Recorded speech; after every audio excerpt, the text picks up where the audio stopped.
একটা smartphone company কেন তাদের নতুন ফোন লঞ্চ করার জন্য বিশ্বের সবচেয়ে বড় সমুদ্র সৈকতটা বেছে নেবে? প্রশ্নটা কিন্তু বেশ ইন্টারেস্টিং। আর এই প্রশ্নের উত্তর খুঁজতেই আমরা আজ দেখব ওপো রেনো 15 5G, সেই অভিনব লঞ্চ ইভেন্টের আদ্যোপান্ত। সময়টা 19 জানুয়ারি 2026, আর জায়গাটা হলো কক্সবাজার। বালির উপর তখন শুধু সমুদ্রের ঢেউ না, উত্তেজনারও একটা ঢেউ আছড়ে পড়ছিল। কারণটা কি? কারণ প্রযুক্তি দুনিয়ার সবার চোখ তখন বাংলাদেশের দিকে, একটা বড় ঘোষণার অপেক্ষায়। তো চলুন প্রথমেই আয়োজনটার দিকে একটু নজর দেয়া যাক। এটা কিন্তু শুধু একটা সাধারণ প্রোডাক্ট লঞ্চিং ইভেন্ট ছিল না, তার চেয়েও অনেক বেশি কিছু ছিল। এটাকে শুধু একটা স্মার্টফোন লঞ্চ বললে ভুল হবে, এটা ছিল আসলে একটা স্টেটমেন্ট। ভাবুন একবার, দিগন্তজোড়া সমুদ্র আর আকাশকে সাক্ষী রেখে অপো তাদের নতুন ফ্ল্যাগশিপ ফোনটা সবার সামনে আনলো। এটা কিন্তু দেশের টেক জগতে একটা নতুন স্ট্যান্ডার্ড সেট করে দিল। এখন সেই মূল প্রশ্নে ফেরা যাক, কেন সমুদ্র সৈকত? এর পেছনে আসলে ওপোর একটা বিশেষ দর্শন লুকিয়ে আছে, যার নাম লাইভ ওয়াইড। চলুন এর গভীরে যাওয়া যাক। প্রশ্নটা খুবই যৌক্তিক, তাই না? একটা টেকনোলজি প্রোডাক্টের সাথে সমুদ্রের বিশালতার সম্পর্কটা ঠিক কোথায়? উত্তরটা আসলে ফোনটার মূল ফিচারের সাথে খুব গভীরভাবে জড়িত। এই যে 120 কিলোমিটার সংখ্যাটা দেখছেন, এটা হলো কক্সবাজার সমুদ্র সৈকতের সুবিশাল দৈর্ঘ্য। আর এই বিশালতা, এই খোলা দৃশ্য, এটাই ওপোর নতুন দর্শনের মূল অনুপ্রেরণা। সহজ করে বললে লাইভ ওয়াইড মানে হলো জীবনটাকে আরও বড় একটা ক্যানভেসে দেখা। ধরুন একটা ফ্যামিলি গেট টুগেদারে ছবি তুলতে গিয়ে সবাইকে এক ফ্রেমে আনার জন্য একটু পেছনে সরতে হচ্ছে, তাই না? কিন্তু রেনো 15-এর এই ওয়াইড লেন্স দিয়ে শুধু সবাইকেই না, বরং চারপাশের সুন্দর পরিবেশটাকেও এক ফ্রেমে আনা যাবে খুব সহজে। ঠিক যেমন কক্সবাজারের বিশাল সৈকত, এই ফোনের ক্যামেরাও জীবনের গল্পগুলোকে আরও বড় করে দেখানোর সুযোগ করে দেয়। তো যখন দর্শনের মূল ভিত্তিটাই হলো ক্যামেরা, তখন এর টেকনিক্যাল দিকগুলো আরও ভালোভাবে খতিয়ে দেখা দরকার। কি এমন আছে যা এটিকে এতটা স্পেশাল করে তুলেছে? এর ক্যামেরা সিস্টেমে আসলে 4টা মূল শক্তি আছে।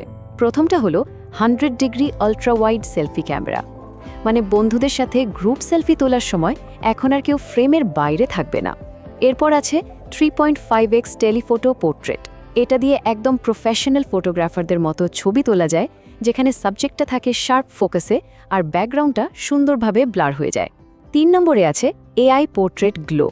দিনের কড়া রোদ হোক বা রাতের অল্প আলো, যে কোনো লাইটিং কন্ডিশনে চেহারাটা থাকবে একদম ঝকঝকে।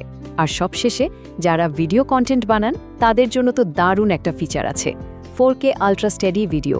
মানে এখন থেকে হাঁটা চলার সময়ও কোনো রকম কাঁপুনি ছাড়াই একদম স্মুথ ভিডিও রেকর্ড করা যাবে।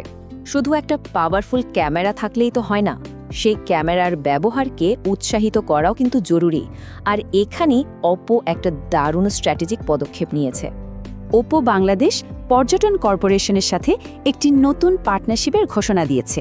এর মূল লক্ষ্য হল ব্যবহারকারীদের উৎসাহিত করা, যেন তারা এই ফোনের শক্তিশালী ওয়াইড লেন্স ব্যবহার করে বাংলাদেশের সৌন্দর্যকে নতুনভাবে বিশ্বের সামনে তুলে ধরে।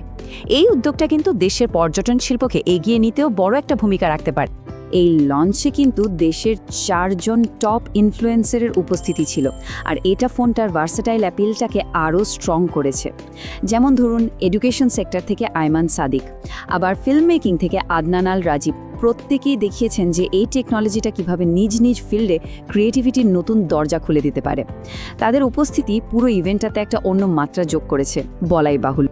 বেশ, এখন আসা যাক সেই তথ্যে যা ক্রেতাদের জন্য সবচেয়ে জরুরি। কোন কোন মডেল বাজারে আসছে, সেগুলোর দাম কেমন এবং সাথে কি কি বিশেষ অফার থাকছে। এখানে দামের তালিকাটা বেশ পরিষ্কার। রেনো 15 5G মডেলটার দাম রাখা হয়েছে 79,990 টাকা, আর রেনো 15F 5G মডেলের দাম 54,990 টাকা। এর পাশাপাশি ওপো তাদের দুটো নতুন ট্যাবলেটও বাজারে এনেছে, যা তাদের গ্রোয়িং ইকোসিস্টেমের একটা ভালো পরিচয়। যারা ফোনটি কেনার কথা ভাবছেন, তাদের জন্য কিন্তু দারুণ সব লঞ্চ অফারও আছে। এগুলো শুধু সাধারণ কোনো ডিসকাউন্ট নয়, বিনামূল্যে ইয়ারবাডস বা ট্রাভেল কুপনের মতো অফারগুলো কিন্তু ফোন কেনার এক্সপিরিয়েন্সটাকে আরও আকর্ষণীয় করে তোলে, বিশেষ করে যারা প্রথম দিকেই কিনবেন তাদের জন্য।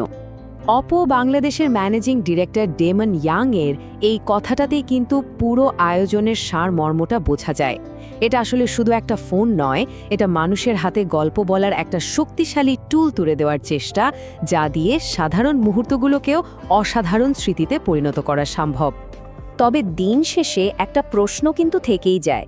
হাতে একটা দারুণ শক্তিশালী প্রযুক্তি তুলে দেওয়া তো এক জিনিস, কিন্তু সেটার সঠিক ব্যবহার করাটা সম্পূর্ণ অন্য ব্যাপার।